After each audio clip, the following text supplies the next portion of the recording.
아담은 하나님이 이끄신 동물들에게 이름을 지어 주었는데요. 이것은 바로 만물을 다스리는 아담의 사명 중에 하나입니다.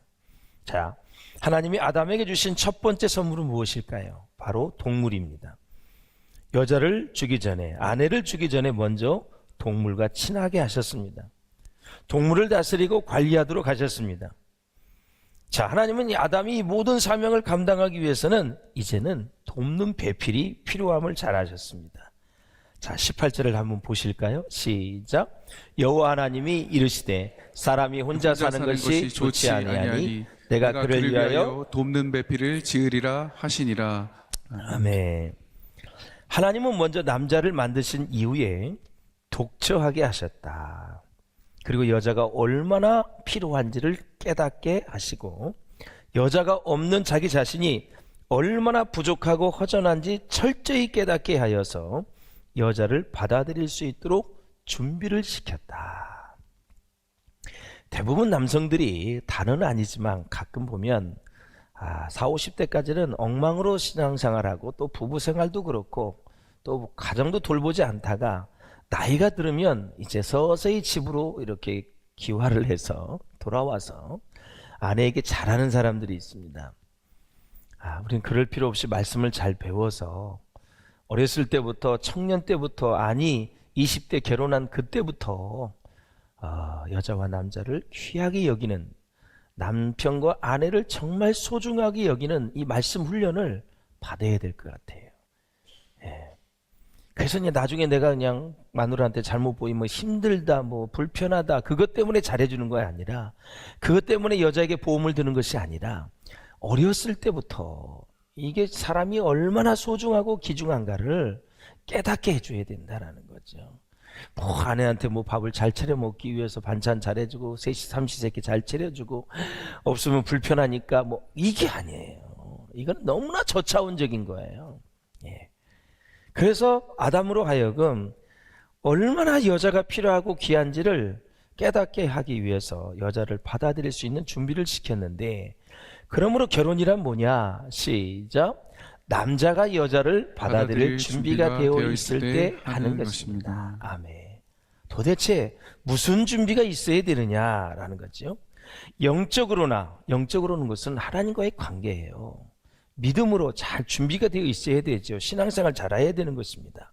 정신적으로 상처와 아픔과 흠이 있지만 계속 예수 그리스도의 말씀으로 치유받는 그런 상태, 그리고 이 정신적인 사리 분별을 할 줄 알고 사리 판단을 할 줄 아는 그러한 지혜가 있어야 되는 거죠. 그리고 물질적으로 여자를 받아들일 준비가 되어 있지 않았을 때 결혼을 하면 문제가 생길 수 있다라는 것입니다.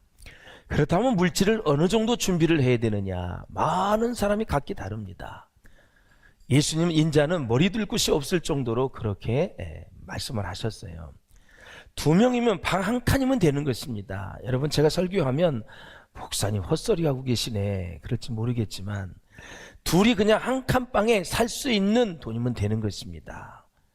처음부터 방이 4개, 3개까지 있을 필요가 없는 거죠. 재정이 안 되는데 많은 것을 빚을 내서 그렇게 우람하게 그냥 해가지고 그렇게 이자 내고 어렵게 살 필요가 없다라는 것입니다. 진짜 이거는 하나님이 가르쳐주는 성경의 말씀의 배경에서 나온 거니까 예수 믿는 사람들도 좀 다르게 살았으면 좋겠다. 남한테 보여주기 위해서 출발 때부터 방이 3개고 30평이고 40평이고 떵떵거리고 이런 관념을 깨야 돼요, 여러분. 그러니까 지금 남자들이 결혼을 하려니까 힘든 거예요. 서울에서 어떻게 결혼을 해? 20평 30평이 20억 30억인데 그거 평생 직장 생활해도 못 벌어요, 여러분. 자본주의 사이에서 상대적 박탈감 느끼지 마시고 말씀 안으로 들어오셔서 어떻게 해야 평안하고 만족하고 감사하며 사는지 말씀을 통해서 배워야지, 여전히 말씀을 가지고 있으면서 세상 사람 방식 똑같이 따라가면 안 된다는 거죠. 우리 예수님은 그렇게 말씀하시지 않았어요. 너희는 먼저 그의 나라와 그의 의를 구하라. 중요한 게 인생은 하나님의 나라 구하는 거예요. 하나님의 나라의 의를 구하면서 인자는 머리 둘 곳도 없다 그랬어요, 여러분. 그래서 방 한 칸이면 된다. 이런 마음을 가지고 살고, 여자도 그런 생각을 가지고 있어요. 아, 결혼하면 뭐 집 한 칸은 멋지게 준비해 오겠지, 이런 기도도 하면 안 돼요. 진짜 말씀으로 준비되어서 훈련된 사람, 정신적으로, 물질적으로, 그리고 영적으로 준비되어 있으면 나중에 둘이 오손도손 사랑하면서 잘 살고 하나님 잘 섬기면 하나님이 이 모든 것을 너에게 더해 주신다 그랬어요. 할렐루야. 비단 이건 결혼 전뿐만이 아니라 결혼한 이후에도 어렵게 산다고 얘기하는데, 방 한 칸이면 족하게 하면서 진짜 하나님을 잘 섬기기로 결단하면 하나님께서 아름답게 축복해 주실 줄로 믿습니다. 그래서 하나님은 남자를 먼저 만드시고 오랜 시간 동안 여자를 기다리고 사모하게 하셨어요. 왜냐하면 여자는 너무나 귀중하고 소중한 존재이기 때문에 그래요. 얼마나 긴 시간인지 모르지만 남자는 여자 없이 동산에서 혼자 지냈습니다. 아담이 혼자 있을 때 어느 정도로 외로웠느냐 하면 뼈에 사무칠 정도였습니다. 뼈에 사무칠 정도. 그 사무친 뼈로 여자를 만든 것입니다. 그래서 돕는 배필이 뭐냐? 시작. 약한 부분을 채워서 완전한 존재로 만드는 협력자라는 뜻입니다. 할렐루야. 돕는 자, 협력자, 헬퍼다 이거죠. 약한 부분을 채워주는 거, 영적인 부분, 정신적인 부분, 육체적인 부분 다 포함이 돼요. 그래서 일방적으로 여자가 남자를 돕는 것이 아니라 서로가 서로를 돕는 배필이라는 뜻이에요. 왜 결혼을 하는 것일까요, 여러분? 기독교 윤리학적으로 보면 결혼은 자유를 위해서 한다 이렇게 말을 해요.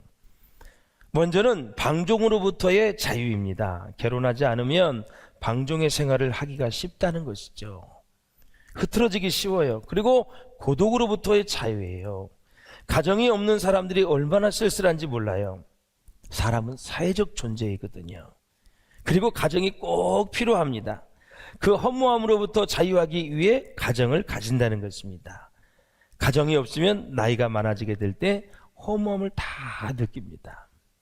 제가 자연인을 한번 만났어요. 프로도 재미있게 보지만 다 공기도 좋고 새소리도 있고 물도 깨끗하고 다 좋은데 사람이 그리운 거예요. 사람. 우린 굉장히 로망으로 생각하지요. 혼자 있어요. 대부분 산에 올라간 사람 부부가 거의 없어요. 다 혼자. 예? 인생의 여러 가지 아픔, 질병, 인생이 흐트러짐, 깨짐 이런 것 때문에 그냥 산에 가서 그냥 살다가 이렇게 안정이 되면 또 사람이 그리운 거예요. 그러니까 평생 자기 아내 기다리다가 죽는 사람도 있어요. 난 죽어도 그 산에 못 올라간다. 사람은 소셜, 바로 사회적 존재예요. 칼빈은 이런 얘기를 했어요. 무슨 얘기를 했냐면 시작. 사사로운 일에 매이지 아니하고 온전한 마음으로 하나님의 일을 하기 위하여 결혼했다. 이런 얘기를 해요. 여러분 잘 아시다시피 칼빈은 총각이었잖아요. 총각으로 그 아내가 누군지 아세요? 과부와 결혼을 했어요. 칼빈이. 이 유명한 사람이 어린 아이까지 딸린 과부였었어요. 이건 쉽지 않은 거예요. 근데 어떻게 해요? 사랑한다고 하니까. 그래서 사사로운 일은 다 아내에게 맡기고 자기는 최선을 다해 하나님의 일을 하기 위해서 결혼을 했다는 거죠. 에베소 5장 28절을 한번 읽어보세요. 시작. 이와 같이 남편들도 자기 아내 사랑하기를 자기 자신과 같이 할지니 자기 아내를 사랑하는 자는 자기를 사랑하는 것이라. 누구든지 언제나 자기 육체를 미워하지 않고 오직 양육하여 보호하기를 그리스도께서 교회에게 함과 같이 하나니. 아멘. 감사하게도 우리 하나님께서는 남자와 여자를 서로 모자라게 만드셨다. 그래서 서로 돕고 보완을 해야 되지요. 그래서 완전한 인격체가 되게 하시는데 서로가 서로를 필요로 하게 만드셨어요. 그래서 사랑과 관심은 자기가 베푼 만큼 돌아오는 거예요. 베푼 만큼. 그래서 부부관계가 좋아지려면 서로 칭찬하고 격려하고 위로하면서 사랑하는 거예요. 그래서 정말 행복한 부부가 되려면 남편이 아내의 심리를 잘 알아야 돼요. 심리. 예. 그리고 아내도 남편의 심리를 잘 파악하고 있어야 돼요. 남자들은 아내들에게 인정받는 걸 좋아해요. 예, 인정받는 걸 무척 좋아해요. 아내가 남편의 말에 복종해 줄 때 남편은 자신이 아내에게 인정받고 있다고 여겨서 남편은 그때 행복을 느끼는 것입니다. 남편이 비록 훌륭하지 못할지라도 가정의 질서상 남편을 가정의 책임자로 하나님이 세웠음을 인정을 해 주셔야 돼요. 예. 그래서 대부분의 사람들은 이 영적인 리더십과 이런 것들 생각하지 안 하고 그냥 잘해주면 좋아하는 거, 뭐 기념일 잘 챙겨주고 그걸 떠나서 먼저 말씀에 기초해서 그걸 해야 돼요. 그러면은 절대 지루하지 않아요. 그냥 내가 해야 될 역할을 하는 거예요. 말씀대로. 그러면 다 사랑과 관심과 축복이 오게 돼 있어요. 예.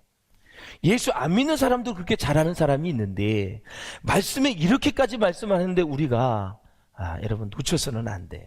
저는 예수 믿는 사람이 다 행복한 가정의 부부가 될 수 있기를 주의 이름으로 축원을 드립니다. 할렐루야. 제가 언젠가 말씀을 드렸잖아요. 영국의 빅토리아 여왕이 그의 남편인 알버트와 사소한 일로 엄청나게 말다툼을 했어요. 남편이 화가 나니까 흥분을 이기지 못했어요. 확 박차고요, 자기 거실로 자리를 떠버리고 말았어요.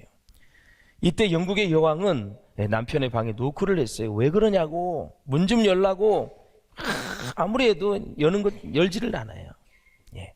그래서 남편이 누구시죠? 일단 물었어요. 그때 빅토리아 여왕이 뭐라 그랬냐면 저는 영국의 여왕입니다. 이렇게 대답을 한 거예요. 이게 문이 열리겠어요, 여러분? 예? 계속해서 말해도 안 되자 결국 나중에 이렇게 얘기했다 그래요. 그래서 문을 열었대요. 당신의 아내예요. 예. 이게 남자의 심리입니다. 남편의 권위를 인정해 주시기를 바랍니다. 남편을 세워주셔야 돼요. 한 심리학자가 이런 말을 했어요. 이 비판과 칭찬의 역량을 분석을 했는데 한 번의 비난에 의한 상처를 치유하려면 9번의 칭찬이 있어야 치유가 됐대요. 그러니까 참 우리가 비난과 이런 것들은 정말 조심할 필요가 있는 거죠. 자, 이제 남편들에게 말씀을 드립니다. 자, 아내를 사랑해야 되는데 창세기 22장 23절 한번 보시겠습니다. 시작. 아담이 이르되 이는 내 뼈 중에 뼈요 살 중에 살이라. 이것을 남자에게서 취하였은즉 여자라 부르리라 하니라. 아멘. 남자도 아내에게 관심을 받고 싶어 하지만 여자는 사랑과 관심을 받는데 목숨을 거는 거예요. 특히 아내는 자기 남편으로부터 깊은 관심을 받을 때 행복을 느낍니다. 작고 사소한 것이라도 아내의 말과 행동과 변화에 대해서 사랑의 말과 행동으로 잘 표현해 주는 게 좋지요. 아내는 남편의 관심을 받고 있을 때 사랑을 느끼게 되고 그로 인해서 진정한 행복을 누리게 된다.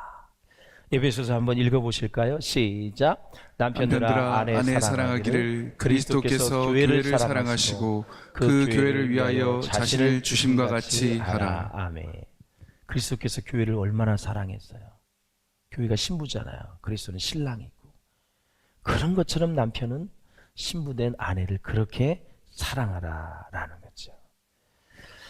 자, 독처하는 것이 좋지 못하다고 말씀하셨는데 아담이 그것은 무슨 얘기냐면 혼자 사는 것이 잘못되었다, 나쁘다, 악하다는 것이 아니에요. 그게 원문의 해석을 보면 미완성이라는 뜻이에요. 다시 말씀드리면 남자 혼자는 미완성이에요. 여자가 지어져야 인간은 완성이 됩니다.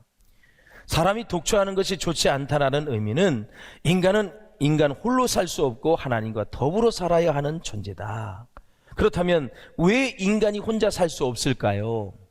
너무나 단순하지만 귀한 거예요. 하나님이 지으셨기 때문에 그래요. 여러분, 하나님이 나를 지으셨다, 나를 만드셨다, 창조하셨다, 이걸 진짜 믿으셔야 돼요. 태초에 하나님이 천지를 창조하시느니라 믿으시죠? 그게 믿어지면 다 믿어지는 거예요. 하나님이 그렇게 나를 만드셨다. 그래서 하나님이 없는 곳에는 언제나 가정과 나라나 위기가 찾아오게 돼 있어요. 그래서 여자가 없으면 남자는 미완성품이에요. 미완성. 의미가 없어요. 남자를 먼저 만드신 후에 여자를 만드신 거예요. 그러므로 아내를 사랑하시고 보호하시고 해야 돼요. 왜? 여자는 남자의 완성품이기 때문에 그래요. 자, 이런 원리를 깨달으면 정말 소중하게 여기죠. 귀하게 여기죠. 그래서 하나님이 없으면 가정에 위기가 찾아오듯이 여러분 사랑이 식으면 문제가 생기기 시작을 하고 급기야 이제 마귀가 틈을 타게 된다라는 거죠. 제가 성경에 나오는 몇 가지 가정을 소개하고 마칠게요. 먼저 이삭과 리브가의 가정입니다. 이 가정은 이제 축복 쟁탈전이 벌어지게 되죠. 에서와 야곱을 가지고. 이 정말 우리가 이 가정을 통해서 여러 가지를 교훈을 받아야 되는데요. 하나님의 계시가 이 가정에 있었어요. 큰 자가 어린 자를 섬긴다. 결국은 에서가 야곱을 섬긴다는 거죠. 그런데 이삭은 너무나 미식가인가 봐요. 이 에서가 사냥을 해서 요리를 해주면 그걸 너무 좋아하는 거예요. 그러니까 하나님의 계시가 이삭의 욕망에 묻혀버리고 말았어요. 이 먹는 거에 먹는 거에 너무 탐하지 마세요, 여러분. 이런 책도 읽었어요. 오로지 먹는 거에 식감에 탐하면 영적으로 둔해진다. 어느 정도 즐기셔야지 그 미식가라는 걸 막 자랑하지 마세요. 우리는 먹기 위해서 태어난 존재가 아니에요. 하나님의 영광을 위해서 하나님 나라와 교회와 복음을 위해서 우리는 태어난 거지. 그래서 이 가정을 보면 하나님의 계시가 이삭의 먹는 욕망의 욕구에 묻혀버리고 말았다. 축복 쟁탈전이 벌어졌는데 아버지는 큰 아들을, 어머니는 작은 아들 야곱을 붙잡고 서로 쟁탈전하는 거예요. 여러분, 그래서 민감한 일일수록 공개적으로 진행되는 게 뒤탈이 나지 않습니다. 리브가가 자기 남편 이삭과 우리 두 아들을 데리고, 얘야, 내가 지난밤에 이런 하나님의 음성을 들었다. 이것이 우리 가정에 실현되면 형이 정말 에서가 서운할 수 있겠지만 어떻게 하니? 큰 자가 어린 자를 섬긴다고 하는데 하면서 계속 설득시키고 그리고 기도하면서 이 말씀을 이루어 가야 되는 거예요. 근데 이삭이 말을 듣지 않아요, 여러분. 순종은 잘했는데 자녀의 축복권을 이양할 때는 실패했어요, 여러분. 그래서 그렇게 힘든 거예요. 우리는 이런 가정을 통해서 지혜를 얻어야 돼요. 할렐루야. 그래서 재산 가지고 싸우지 않도록 정말 이 부모님들이 잘해야 된다라는 사실이죠. 저희 우리 가정도 철저하게 그걸 지키려고 이제 앞으로 할 거예요. 어찌게 됐든. 아들이라고 장튼 몰아주고 딸들은 개차반이로 놔두고, 이런 부모들이 아직도 유교적인 생각을 가지고 장로가 된 사람 많이 있고 권사가 된 사람이 많이 있는 거예요. 이게 딸들이 다 서운하게 생각하는 거예요. 그동안 존경했다가 마지막 보면 뚜껑 열어보면 아들밖에 없어. 얼마나 서운해. 더 아들보다 더 많이 섬겨드렸고 더 찾아가고 더 많이 관심을 줬는데 결국 재산은 다 아들이야. 이러니까 얼마나 여러분 자녀들이 상처를 받겠어요. 이 유교적인 생각을 깨야 돼요. 최소한 사회법에서 얘기하는 것만이라도 골고루 나눠줘야지. 세상에 어떻게 그 유교적인 생각을 가지고 아직도 그냥 평생 장로직 30년 40년 했는데도 그걸 깨지를 못하는 거예요. 도대체 말씀은 어디 있고 자기 다 주관대로 사니까 아이들이 나중에는 죽은 다음에 다 흩어지고 오붓하게 살지를 못하는 거예요. 여러분의 아들과 딸들이 산 시간은 가장 행복했다고, 천국이었다고 말할 수 있었으면 좋겠고요. 나도 부모님처럼 하나님을 믿으며 살고 싶습니다라는 고백을 받았으면 좋겠어요. 자, 그 다음에 모세와 십보라는 사명을 위한 부부관계예요. 그래서 여러분, 사명을 위해서 가정의 하나가 될 수 있기를 주의 이름으로 축원을 드립니다. 어려움과 위기와 갈등이 올 때 해결할 수 있는 것은 신앙밖에 없어요. 그래서 우리에게 주신 사명을 위해서 부부가 연합하고 하나 될 수 있기를 바라고요. 그 다음에 엘가나와 한나를 보면 성숙한 남편이에요. 엘가나는, 한나는 기도하는 부인이에요. 무자녀로 인해서 이 갈등이 생긴 것이 다 극복이 되어져요. 애가 없어서 모욕을 당하고 정말 창피함을 당하고 무시를 당했지만 그 상처로 인해서 섭식장애, 먹는 것까지 먹을 수 없는 죽을 위기를 당한 게 한나였었어요. 그런데 기도하면 할수록 그의 꿈이 점점점 엎드림됩니다. 엎드림, 꿈이 점점 이런 거. 그래서 나중에 아들 셋, 딸 둘을 낳습니다. 그 아들 중에 하나가 사무엘 선지자입니다, 여러분. 이렇게 성숙한 남편, 기도의 부인이 있을 때 돈 해결되지 않을 것 같지만 하나님의 은혜로 그 가정에서 이스라엘 민족을 다스리는 지도자가 나왔어요. 한나가 그 많은 상처가 있을 때 그 아들이 지금 우리처럼 목회를 잘하고 나를 잘 다스릴 때, 미스베 대성을 막 인도하고 그럴 때 그 엄마의 마음이 어떻겠어요? 하나님은 공평하신 분이에요.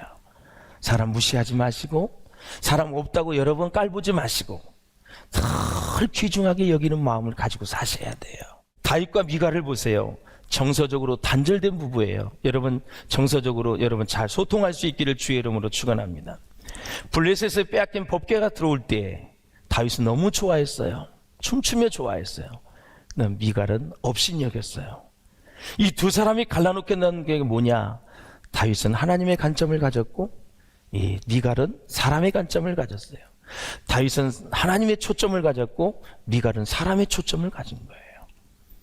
그래서 다윗의 모든 일생을, 특징을 한 가지 영적 코드로 말한다면 이거예요. 하나님 앞에서 예배 집중입니다. 이게 다윗의 일생의 모두예요. 전부 하나님 앞에서. 사울을 죽이고 싶을 때도, 죽을 기회가 와도 하나님 앞에서 기름 부어 세운 종을 건들지 않아요. 시므이도 죽이지 않아요. 그리고 예배에 집중한 거예요. 그런데 미갈은 아니었었어요. 사무엘 상하의 저자가요, 한 번도 미갈을 다윗의 아내라고 쓴 적이 없어요. 사울의 딸로 나옵니다. 정서적으로 단절되지 않기를 바라요. 할렐루야. 응? 마지막으로 여러분, 룻과 보아스의 부부관계를 보겠어요. 이건 교회와 그리스도의 관계예요. 여러분, 결혼한 부부들 잘 들으세요. 상대방에게서 너무 많은 것을 기대하지 마세요. 보아스와 같은 신랑을 기대하는 것은 무리입니다. 여러분, 우리의 예수님 밖에는 그런 신랑은 없어요. 예수님 밖에 그런 신랑 없어요. 우리는 남편이든 아내이든 다 파산한 룻과 같은 존재이고요, 실패한 나오미와 같은 존재예요. 그래서 서로 부족한 걸 채워주고 도와주면서 여러분, 주 안에서 복된 인생 살아갈 수 있기를 주의 이름으로 축원합니다. 그래서 부부간의 사랑과 영성이 하나 되는 것이 그렇게 중요한 거예요. 그래서 보아스가 아무것도, 이방 여인이죠, 룻이, 그렇죠? 재산도 없어요, 배운 것도 없어요. 그냥 무조건적으로 받아들여서 부부가 되어져서 여러분, 예수님의 족보에 올라가게 되잖아요. 이게 바로 예수님과 우리의 관계를 얘기하는 거예요. 구원받을 자격도 없고, 사랑받을 자격도 없고, 주님의 축복을 받을 자격도 없는데 주님 우리를 사랑해 주셔서 우리를 하나님의 자녀, 아들, 딸로 받아주신 거예요. 그래서 우리는 감사하며 사셔야 돼요. 할렐루야. 말씀을 뵙겠습니다. 사랑하는 여러분, 그렇습니다. 이 부부관계는 나중에 하나님의 심판대에 서게 됩니다. 첫째, 남편들은 아내를 얼마만큼 사랑했는지, 두 번째, 아내들은 남편을 존경하고 인정해 주었는지, 돕는 배필의 사명을 서로 잘 감당했는지 하나님이 그것을 보실 거예요. 역시 부부관계도 하나님 앞에 서야 된다라는 걸 잊지 마시고, 남은 생에 더 뜨겁게 사랑하시고 정말 사랑의 고백과 칭찬 많이 하셔서 복된 가정 잘 이룰 수 있기를 주의 이름으로 축원합니다. 한번 따라서 하세요. 나는 예수님 때문에 행복합니다. 나의 남편 때문에 행복합니다. 나의 남편 때문에 나의 아내 때문에 행복합니다. 이제 불행이라는 단어 쓰지 마세요. 어쩌다 저런 인간을 만났나, 그런 말도 하지 마세요. 다 하나님이 섭리 가운데 있다라는 사실을 잊지 마시고 생명이 있는 날 동안 잘 사랑으로 섬기세요. 그것이 우리에게 준 사명이고, 우리 젊은이들은 아기를 많이 낳아서 하나님 나라의 일꾼으로 다 키워낼 수 있기를 주의 이름으로 축원합니다.